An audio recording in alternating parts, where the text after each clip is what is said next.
तो चलिए भारत के हजारों साल पुराने इतिहास की इस जबरदस्त पड़ताल के लिए तैयार हो जाइए। हम एक ऐसी जासूसी कहानी में उतरने वाले हैं जिसके सुराग पत्थरों, पुराने शहरों और दस्तावेजों में छिपे हुए हैं। अब देखिए, सवाल तो मन में आएगा ही, हजारों साल का इतिहास और वो भी सिर्फ 5 मिनट में। सुनने में तो ये एक बड़ा चैलेंज लगता है ना। लेकिन चलिए इस टाइम मशीन पर बैठते हैं और देखते हैं कि ये सफर हमें कहां लेकर जाता है। ये रहा हमारे आज के सफर का पूरा मैप। हम बिल्कुल शुरुआत से शुरू करेंगे, फिर इंसान के पहले कदमों को देखेंगे, एक बहुत ही रहस्यमयी शहर की कहानी जानेंगे और फिर ये भी समझेंगे कि आखिर हमें ये सब पता कैसे चला। ठीक है, तो शुरू करते हैं।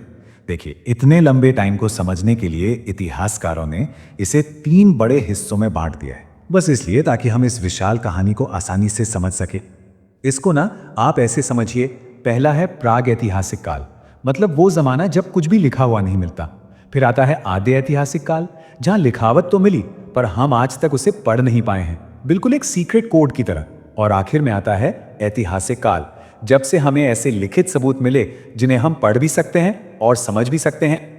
चलिए अब चलते हैं अपने सफर के पहले पड़ाव पर, पाषाण काल। ये वो टाइम था जब इंसानियत ने अपना पहला बड़ा कदम उठाया था और जैसा कि नाम से ही जाहिर है, सब कुछ पत्थरों के औजारों से होता था।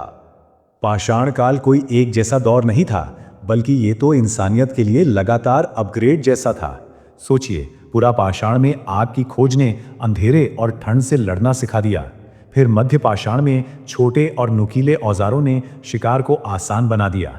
और नव पाषाण काल में तो जैसे क्रांति ही आ गई, खेती और पहिए के आविष्कार के साथ। सही मायनों में यहीं से इंसान ने अपनी किस्मत खुद लिखनी शुरू की। और इस एक चीज ने, यानी खेती ने, जिंदगी को पूरी तरह से बदल दिया। देखिए, पहले इंसान शिकारी संग्राहक था, खाने की तलाश में यहां वहां भटकता रहता था। लेकिन खेती के बाद वो किसान बन गया, एक जगह बस गया, घर बनाए और एक समाज की नींव रखी। सच कहूं तो ये मानव इतिहास का सबसे बड़ा टर्निंग पॉइंट था। पाषाण काल के बाद हम इतिहास में एक ऐसी जबरदस्त छलांग लगाते हैं जो किसी साइंस फिक्शन फिल्म से कम नहीं लगती।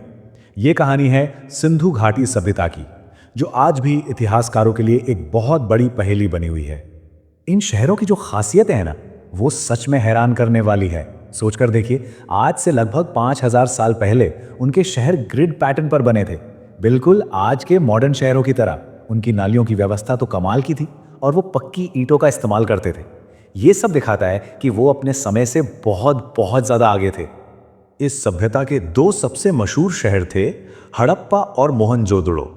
1921 में दयाराम साहनी ने रावी नदी के किनारे हड़प्पा को खोजा और ठीक अगले ही साल 1922 में राखाल दास बनर्जी ने सिंधु नदी के किनारे मोहनजोदड़ो को खोज निकाला, जहां वो मशहूर विशाल स्नानागार मिला। इन खोजों ने इतिहास की किताबों को हमेशा के लिए बदल कर रख दिया।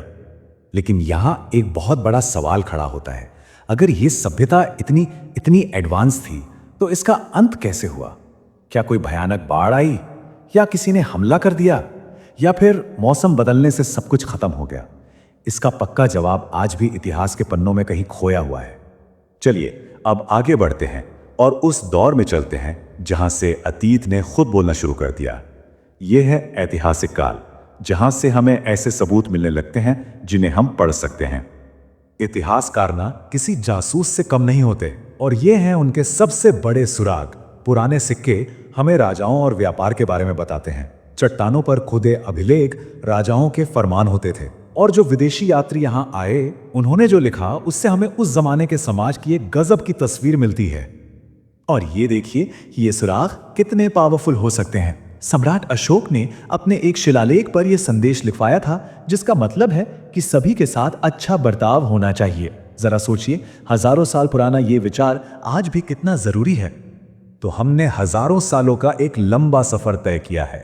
हमने देखा कि कैसे इंसान ने आग और पहिए की खोज की, कैसे इतने शानदार शहर बनाए और कैसे अपने पीछे ये सारे सुराग छोड़े।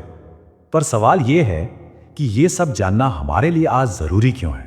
ये पुरानी कहानी हमारे आज से कैसे जुड़ती है? देखिए, ये इसलिए मायने रखती है क्योंकि हमारा आज इसी अतीत की नींव पर खड़ा है। हमारी जड़ें इन्हीं कहानियों में हैं।